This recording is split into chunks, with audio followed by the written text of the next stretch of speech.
Salut, alors aujourd'hui je vais te parler d'un élément qui est essentiel dans notre pratique photo. Je vais te parler des cartes mémoire. Alors le but de cette vidéo c'est pas d'être exhaustif là sur les cartes mémoire.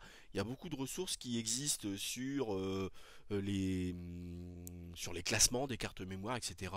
Qui comparent les performances d'une marque à une autre, etc. Moi c'est pas mon but. Je vais simplement un peu te parler un petit peu de comment je travaille avec mes cartes mémoire. Alors bon, malgré tout, ce qu'il faut dire, c'est qu'une carte mémoire est caractérisée par deux données essentielles, qui sont le débit en écriture et le débit en lecture. Alors le débit en écriture, eh bien, c'est la vitesse, grosso modo, avec laquelle ton appareil photo peut écrire des photos. Oui, enfin, voilà, stocker des photos, transférer des photos sur la carte mémoire. Et le débit en lecture, eh bien, c'est l'inverse. C'est, par exemple, à quelle vitesse ton ordinateur peut aller chercher les photos qui sont stockées sur cette carte pour les transférer sur le disque dur qui va bien. Alors, moi, ce que je peux dire, c'est que moi, je suis un adepte des cartes SanDisk Extreme Pro, hein. C'est-à-dire, c'est des cartes de classe 10 UHC 3. Moi, j'utilise plutôt des petites cartes mémoire. Donc là, en l'occurrence, c'est des cartes de 32 Go, ce qui est aujourd'hui des petites cartes mémoire. Parce que voilà, j'ai du mal à faire confiance, moi, finalement, à des grosses cartes mémoire. Voilà, je me dis toujours, tiens, si ma carte mémoire elle flanche, par exemple, si je m'achète une carte de 256 gigas, et bien, si elle flanche, et bien, c'est l'intégralité de mon reportage qui flanche. Moi, c'est pour ça que bon, je préfère travailler avec plusieurs cartes mémoire. Bon, c'est comme ça. Alors, d'autant plus que mon appareil photo, et bien là j'ai deux slots, hein, c'est-à-dire je peux écrire simultanément sur deux cartes mémoire. Alors en général, moi ce que je fais, c'est que j'utilise la technique du débordement, c'est-à-dire que lorsqu'une carte est pleine, eh bien l'appareil photo passe automatiquement à la carte suivante, hein, j'écris pas en double, voilà. Même si je fais du RAW plus JPEG, en général je fais comme ça. Voilà. Alors voilà, j'utilise plutôt des cartes de 32 Go, hein. Bon, c'est vrai qu'aujourd'hui les petites cartes c'est plutôt 64 Go, mais enfin bon. Alors, moi je peux mettre deux cartes en lecture, enfin en écriture, et dans mon grip, je peux stocker une carte supplémentaire. Alors le boîtier ne peut pas écrire sur cette carte, mais ça me permet d'avoir une carte en spare, hein, tu vois, voilà, à portée de main, c'est le cas de le dire. Euh, alors en général, quand on repère une carte mémoire qui nous convient en termes de qualité-prix, de vitesse, de fiabilité, etc. Là, tendance, j'en ai acheté plusieurs. Alors moi, ce que je fais pour les distinguer, parce que du coup, j'en ai plusieurs avec les mêmes capacités, etc. Eh bien, j'espère que tu vas bien voir là. Voilà. Ouais, je crois qu'il a fait le focus. Alors moi, tu as vu, j'ai mis une petite pastille de couleur avec un numéro dedans, hein, tu vois. Donc déjà, je les numérote mes cartes, comme ça me permet d'identifier au cas où, voilà, bah, ça me permet d'identifier clairement la carte. Et puis je mets une pastille de couleur, bah, pour que ce soit encore plus visuel la différenciation, hein. Alors, si je dois parler, enfin je sais pas, avec un collaborateur ou quelqu'un avec qui je m'associe sur une OP, tiens, passe-moi la carte, la rose, ou passe-moi la bleue, passe-moi la jaune, etc. Alors tu vois, tout simplement, j'ai acheté là, ce genre d'éléments là, des planches avec des petites pastilles colorées, et puis c'est ce dont je me sers pour identifier mes cartes, hein. Alors, également, ce que je peux dire, c'est qu'en fait, moi, avant un shooting, ça fait partie de ma routine de préparation de travail, eh bien, je formate toujours ma carte avec l'appareil photo avec lequel je m'apprête à faire un reportage, hein.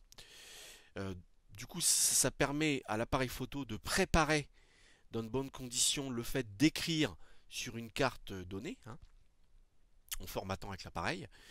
Et puis, bah, ça permet également de détecter des problèmes éventuels. Parce qu'en faisant cette simple opération, bah, ça te permet de détecter si ta carte mémoire a un problème, etc.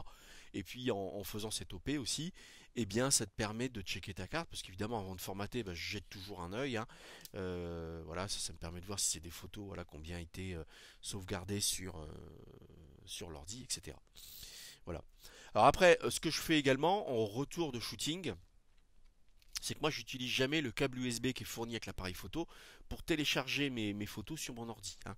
Moi j'utilise toujours le lecteur de cartes qui est sur l'ordi, hein, que ce soit ma tour ou mes portables, bah, parce que justement comme ça me permet de bien profiter du potentiel de vitesse en écriture, en lecture, pardon. Parce que via le câble USB, bon, le débit est limité par le câble USB en lui-même, hein.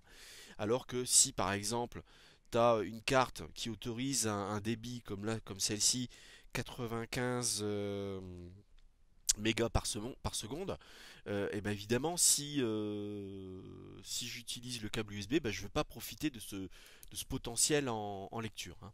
Alors que par contre, ça sera l'inverse, en utilisant le lecteur de l'ordi, bah, ça me permet de transférer plus vite et donc bah, voilà, d'accélérer un petit peu, de fluidifier un petit peu mon workflow finalement.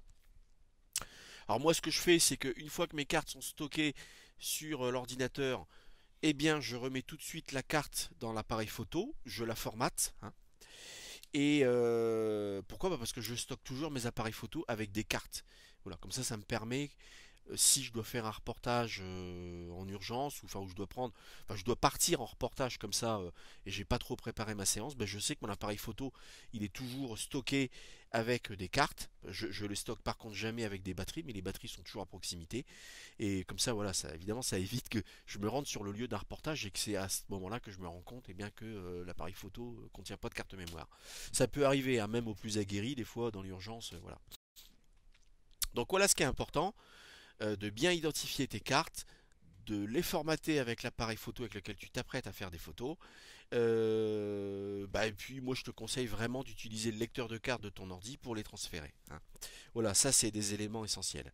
Alors, moi, encore une fois, j'en ai déjà parlé dans une précédente vidéo, mais moi je suis pas trop adepte d'acheter des cartes premier prix, bah, parce que ça c'est stratégique, c'est là-dessus sur lequel sont stockées les photos que tu viens de réaliser, enfin le reportage que tu viens de réaliser, et donc moi je mise sur la fiabilité, hein, donc faire des économies de bout de chandelle sur des cartes, je recommande vraiment pas. Moi ce qui m'intéresse c'est vraiment d'avoir des choses, du matériel fiable. Moi c'est ça que je cherche, la fiabilité et le contrôle sur un process. Mais pour contrôler un process, eh bien faut être sûr des différents maillons de la chaîne, hein. Alors justement, tout à l'heure je parlais de la vitesse en écriture. Bon bah finalement cette donnée aussi peut être liée à ta pratique photo, hein.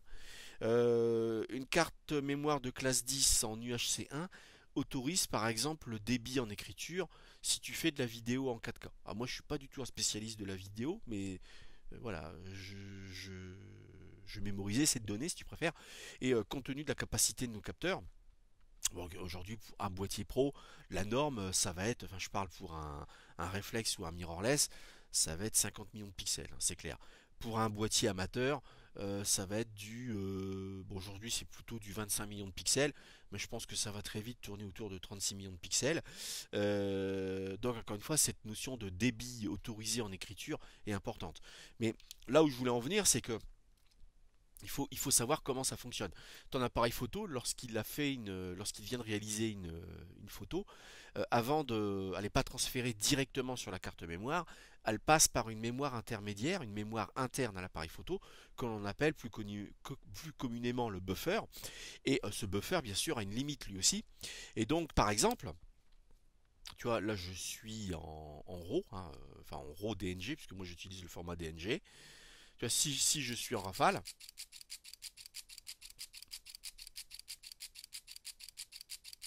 à un moment donné, le débit va ralentir.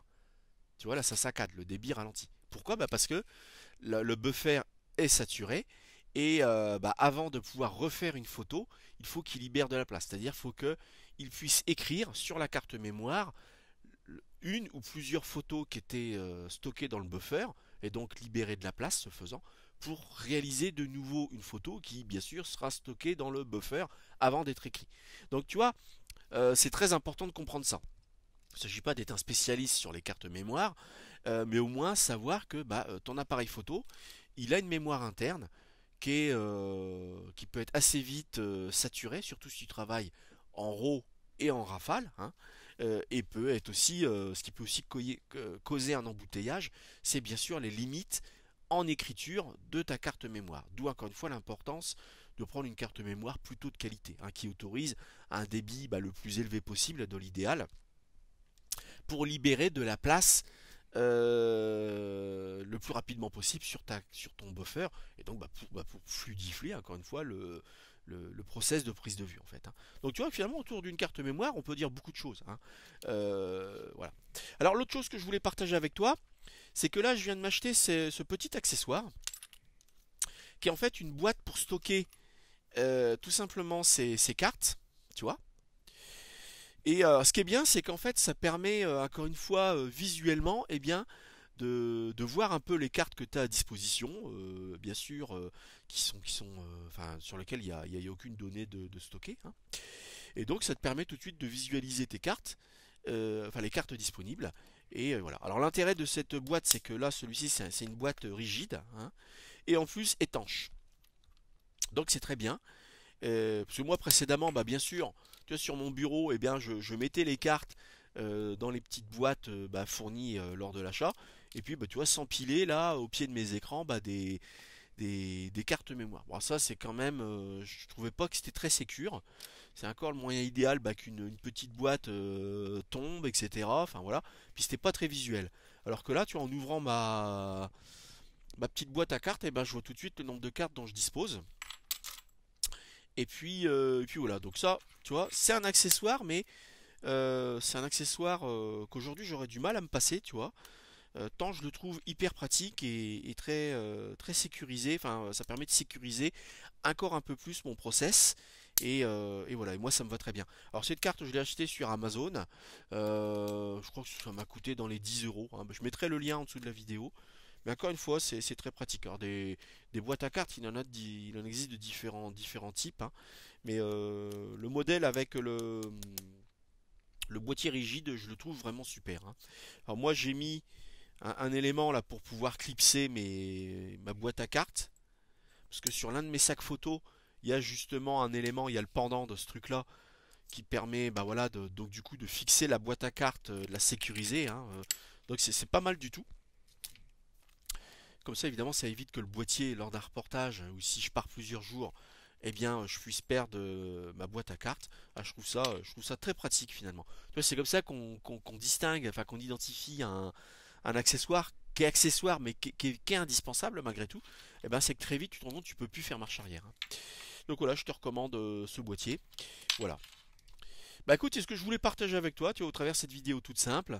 Bah écoute, toi, n'hésite pas à partager en commentaire tes petites astuces, hein, sur la manière dont tu gères tes cartes mémoire. Enfin, ton retour d'expérience, tout simplement, ça pourra que enrichir le débat. Et puis, bah écoute, nous, comme d'hab, hein, on se dit à dans une prochaine vidéo. Alors, en attendant, bah, continue à aller de l'avant, continue à faire de la belle photo. Et puis, donc, à bientôt. Allez, salut!